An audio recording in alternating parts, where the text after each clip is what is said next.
Hi everyone, and yes, it's February already. Hanging out this morning with my treadmill, which has become my best friend since I got it. Although this new one, I may need some of you to help me figure out the technology. It's way smarter than me.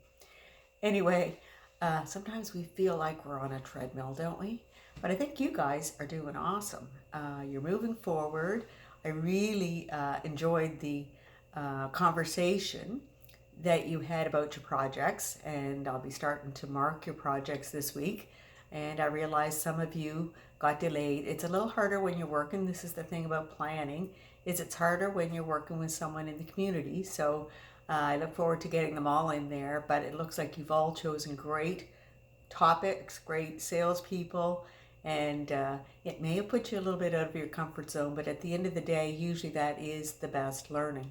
So going forward, we're going to talk about relationship selling, what is trust, ethics, and if we think about relationship selling, I want you to think about this as you're reading your chapters and going into your discussions. Is it really any different than any relationship? And I always relate it back to, you know what? If you can create a relationship with anybody, it's the same. And the trust is the same. If you lose trust in someone that's close to you, do you trust them again? And so in sales, would it be any different? Or how hard is it to build that trust to begin with? Or if you lose it, do you ever get it back? So think of those things as you're going through.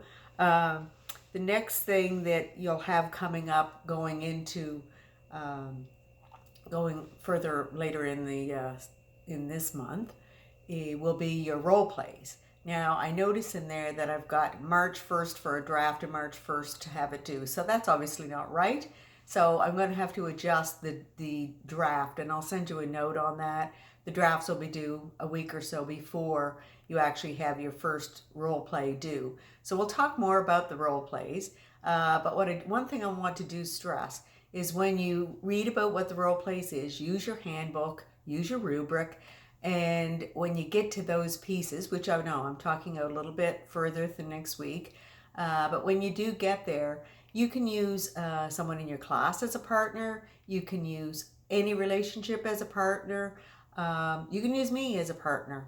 But just make sure that you know that you're writing your script and you're writing it for both people, and then your partner will read that script and hopefully play along the part nicely for you when you do that role play.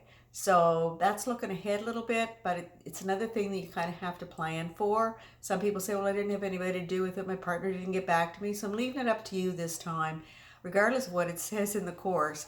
Do it with anybody you like. I've had people do it with their boyfriends, their moms, just best friends, whatever. So do it that way and then upload them when we get to that point. So we're talking further ahead.